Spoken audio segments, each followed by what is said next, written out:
خان جنید لکھتے ہیں السلام علیکم ورحمۃ اللہ وبرکاتہ، نماز کے شروع میں جب ہم ہاتھ اٹھاتے ہیں تو ہاتھ کو کتنا اٹھانا چاہیے؟ کچھ لوگ انگوٹھے کو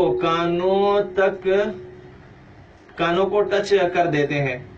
دیکھیے ہاتھ اس طریقے سے اٹھانی چاہیے کہ ہماری ہتھیلی جو ہو قبلے کی طرف ہو، اور اس کے بعد اگر انگوٹھا کان کو مل جائے تو زیادہ اچھا ہے، کیونکہ بعض روایتوں میں کندھوں تک اٹھانے کا ذکر ملتا ہے اور بعض روایتوں میں کانوں تک اٹھانے کا ذکر ملتا ہے۔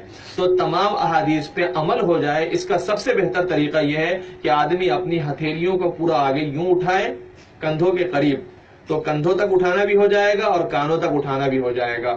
اور فقہائے احناف نے لکھا ہے کہ مستحب یہ ہے کہ انگلی کا یہ انگوٹھے کا سرا کان کے سرے سے لگ جائے، یہ بہتر ہے، اولا ہے۔ اگر مل جائے تو ٹھیک، نہ ملے تو بھی ٹھیک۔ ہاں، ہاتھ کانوں کے قریب اٹھانے میں فائدہ یہ ہے کہ تمام تر احادیث پہ عمل ہو جائے گا۔